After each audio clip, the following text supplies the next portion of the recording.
আসসালামু আলাইকুম রহমতুল্লাহ। প্রিয় দর্শক শ্রোতামণ্ডলী, আজকে আমরা সিলেট জেলার কানাইঘাট উপজেলার আটগ্রাম পেট্রোবাংলা নিয়ে ইতিহাস, ঐতিহ্য, তথ্য উপাত্ত নিয়ে কথা বলবো। আমরা এই মুহূর্তে দর্শক দাঁড়িয়ে আছি কানাইঘাট উপজেলার ১ নং লক্ষ্মীপ্রসাদ ইউপির ১ নং ওয়ার্ডের বর্ষাতল নামক স্থানে, যেটা আটগ্রাম পেট্রোবাংলা নামে পরিচিত। এই পেট্রোবাংলার অনেক ইতিহাস রয়েছে। প্রায় লক্ষ লক্ষ মানুষ, বলতে গেলে বাংলাদেশের সব মানুষই এই স্থান সম্বন্ধে কিছু না কিছু অবগত আছে।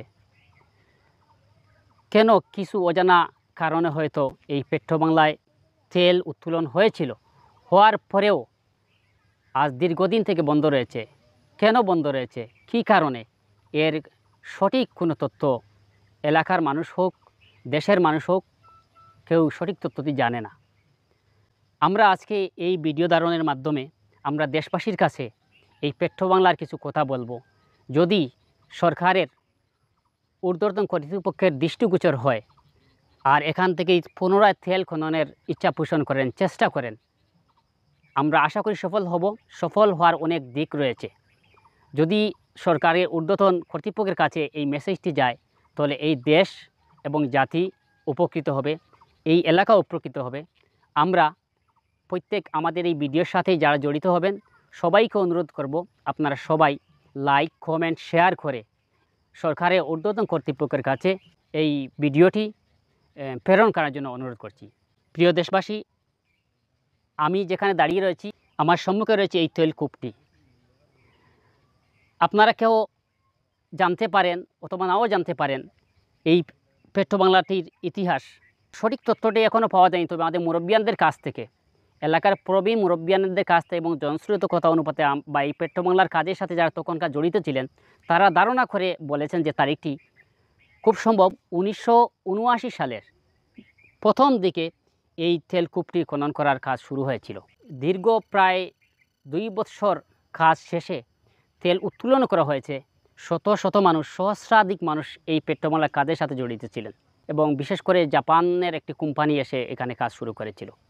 ওনারা দীর্ঘ প্রায় 2 বছর কাজ করে তেল উত্তোলন করে 1981 সালের দিকে 30 মে অত্যন্ত স্পর্শকাতর যে বিষয়টি, যেদিন আমাদের এই বাংলাদেশে একজন সফল রাষ্ট্রনায়ক, শহীদ প্রেসিডেন্ট রাষ্ট্রপতি জিয়াউর রহমান ইন্তেকাল করেন, ওই দিনই গভীর রাতে এই তেলকূপটি কেন, কোন অজানা কারণেই তেলকূপটি বন্ধ করা হয়।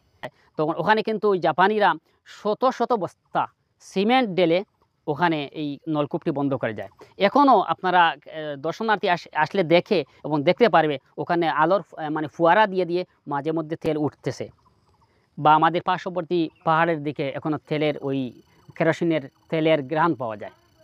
অনেক তেলের ড্রাম এলাকায় বিভিন্ন স্থানে ছড়িয়ে পড়েছে। এখনও সেই কাজের সাথে জড়িত ব্যক্তিবর্গ এই এলাকায় জীবিত আছেন। কিন্তু কোন কারণে তেল উত্তোলন হওয়ার পরও যে এই তেলকূপটি বন্ধ করে আবার যে তেল উত্তোলন যে বন্ধ হয়েছিল পুনরায় আর কাজ শুরু হয় না, এটা কারণটা কি, এই অজানা কথাটা কেউ জানে না। এর কিছু কারণ জনশ্রুত যে কথাগুলো আমরা শুনতে পাই, সবাই বলতে হয়তো ভারতের একটা চাপ আছে। তো এখানে একটি কথা হচ্ছে, আমরা আবার দেখেছি, আমরা নিজেই দেখেছি, ভারতে পরপর 2 বার আমাদের পার্শ্ববর্তী, এখান থেকে প্রায় আমাদের ভারতের সীমানা রয়েছে প্রায় 1 থেকে 1.5 কিলোমিটার পাশে, ঠিক 5 কিলোমিটার ভিতরে তারা এই কয়েক বছর আগে আবার তেল উত্তোলন করার চেষ্টা করেছে। এর আগে আরেকবার করেছে। ওই যে স্থানে যে তেল উত্তোলন করেছে, এইটা আমি ভিজিট ভিসায় গিয়েছিলাম, সেখানে সেই তেলের কূপটা দেখেছি, তারা তেল উত্তোলন করতে পারে নাই। তবে আমাদেরকে যেটা জনশ্রুত কথা, এটা হয়তো আমরা ভারতের চাপে পড়ে আমরা আমাদের হয়তো জাপানি কোম্পানিরা এখান থেকে তেল উত্তোলন না করে চলে যায়। সেইটুকু আমরা সরকার জানতে চাই, এই দেশবাসী জানুক যে জাপানিরা যখন 1981 সালে এই স্থানটি ছেড়ে চলে যায়, তখন কি উল্লেখটা করে গিয়েছে যে কেন এখান থেকে কেসটা বন্ধ করেছে, সেই অজানা তথ্যটা আমাদেরকে জানানোর জন্য অনুরোধ করছি। এবং এই পেট্রোবাংলার সাথে অনেক স্মৃতি জড়িত আছে। এখানে একটা আধ্যাত্মিক একটা যোগসাজশ আছে, এবং বলতে পারি আধ্যাত্মিক যোগসাজশটি কী, তখনকার সময় আমাদের এই উত্তরাঞ্চলে অত্যন্ত প্রবীণ এবং অত্যন্ত আধ্যাত্মিক ব্যক্তিত্ব, এই এলাকার সর্বজন শ্রদ্ধ পরিচিত মুখ পীর আসহাব আলী রহমতুল্লাহ আলাইহি, এরালিগুল পীর সাহেব নামে খ্যাত।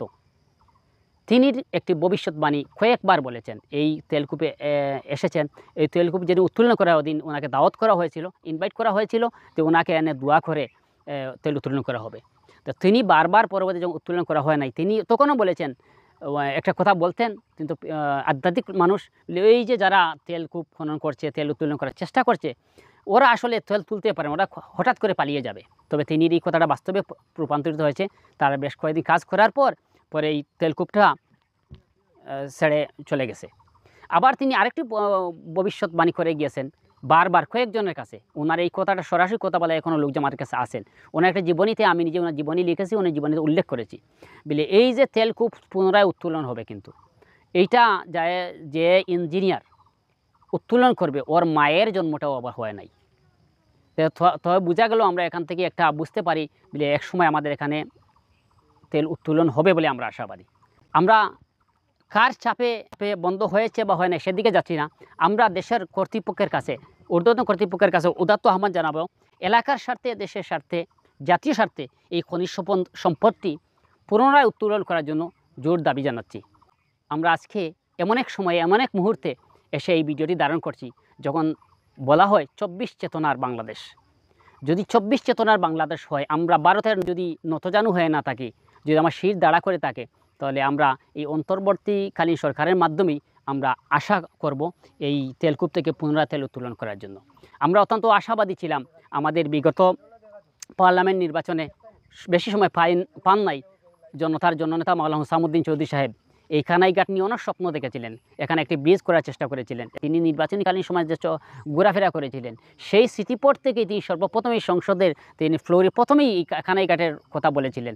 কেউ হয়তো ঈশানবিত হতে পারেন, কেন বলে না, ওই মানবিক মানুষ উনি দেখেছেন বলে এই এলাকায় আসলেই উন্নয়ন করার প্রয়োজন। সেই জন্য তিনি হৃদয়ে ধারণ করেছেন, যদিও আমাদের কোনো ওয়াদা দেন নাই যে এলাকা উন্নয়নের জন্য। তিনি সেই স্বপ্নটা বাস্তবায়ন করেছিলেন। তিনি এলাকায় উন্নয়নের জন্য, এই সুরমা নদীর একটা ব্রিজ স্থাপনের জন্য, এমনকি জাতীয় সংসদে কথা বলেছিলেন, যেটা একটা ইতিহাস হয়ে থাকবে। এই কথাটি ইতিপূর্বে কেউই বলে নাই, এবং তিনি সংসদে কথা বলে এই কাজটি শুরুও করে দিয়েছিলেন। পরবর্তীতে তিনি পক্ষে তো করা সম্ভব হয়। আমরা এই এলাকার পক্ষ থেকে কৃতজ্ঞতা স্বীকার করছি। আমরা এই ভিডিওর সাথে আমরা আপনাকে যে স্থানটি দেখাচ্ছি সেটি হচ্ছে হেলিপ্যাড, যেখানে তখনকার সময় হেলিকপ্টার ওখানে নামতো এবং ওখান থেকে চলে যেত, মালামাল বহন করতো, মানুষজন নিয়ে যেত। সব মিলিয়ে তখনকার সময় একটা সেই 30-35 বৎসর পূর্বেও এই অন্যরকম একটা পরিবেশ ছিল, মনোরম পরিবেশ ছিল। দেশব্যাপী সমাদৃত স্থান ছিল আগ্রাম পেট্রোবাংলা এই স্থানটি। আমরা দেশবাসীর কাছে আকুল আহ্বান জানাই, বিশেষ করে সরকারের ঊর্ধ্বতন কর্তৃপক্ষের কাছে আহ্বান জানাই, যদি আপনাদের সদিচ্ছা হয় এবং চেষ্টা করেন এই দেশের এই খনিজ সম্পত্তি পুনরায় উত্তোলন করার চেষ্টা করেন, তাহলে সরকারের শত কোটি টাকা রাজস্ব আয় হবে। এখানে যদি পেট্রোবাংলা যেদিন চলে যায়, তখন তো এই জায়গাগুলা, এটা সরকারের জায়গা, প্রায় কয়েক শত বিঘা জায়গা রয়েছে, এগুলো এখনও পরিত্যক্ত রয়েছে। ওই মানুষেরা বসতি স্থাপন করছে, বলতে হলে অবৈধ স্থাপনা এখনও সরকারের ঘরে সেই জায়গাগুলো রয়েছে। সেই জায়গাগুলায় এসে সরকার যদি মানে নিজের আয়ত্ত নিয়ে একটি দর্শনীয় স্থানে পরিণত করে, তাহলে সরকারের আয় হবে। এখানে শত লোকজন আসে। আজকে আমরা এই ভিডিও ধারণের সময় দেখছি আমাদের ঢাকা থেকে কয়েকজন দর্শনার্থী আসছেন। আমাদের খুব ভালো লাগছে, এবং একটা চাপা কষ্ট রয়েছে। কেন এই স্থানটা নিয়ে কেন এই কৌতূহল রয়েছে, মানুষের এত আগ্রহ। প্রায় কয়েকশো গজ উপরে টিলার মধ্যে এই ভিডিওটি ধারণ করছি। এইখান থেকে যখন পানি চলে যায়, বর্ষা মৌসুমে বৃষ্টি দিলে, তখন এই পানির সাথে কিন্তু এই তেলের কেরোসিনের গন্ধ পাওয়া যায়।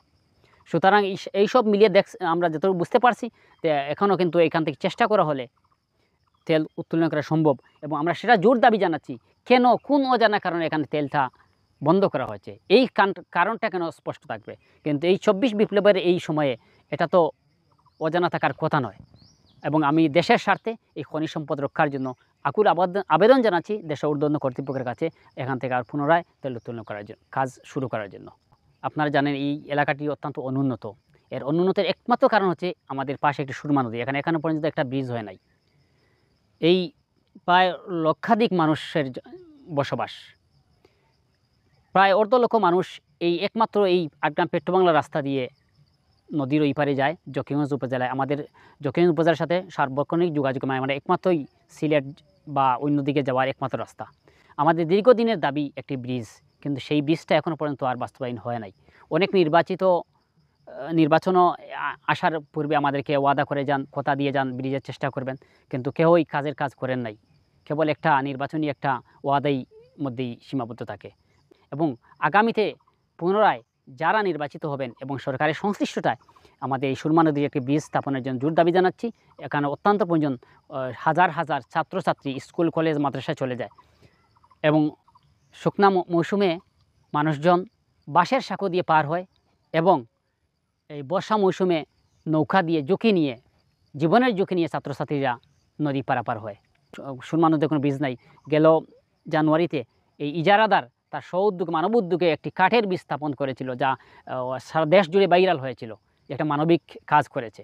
কিন্তু আমাদের সেই স্বপ্নটাই রয়ে গেল। আমরা আশা করি আমাদের সুরমা নদীর একটি ব্রিজ এবং এই রাস্তাটাও, অনুন্নত রাস্তাকে উন্নত করার জন্য সরকারের কাছে জোর দাবি জানাচ্ছি।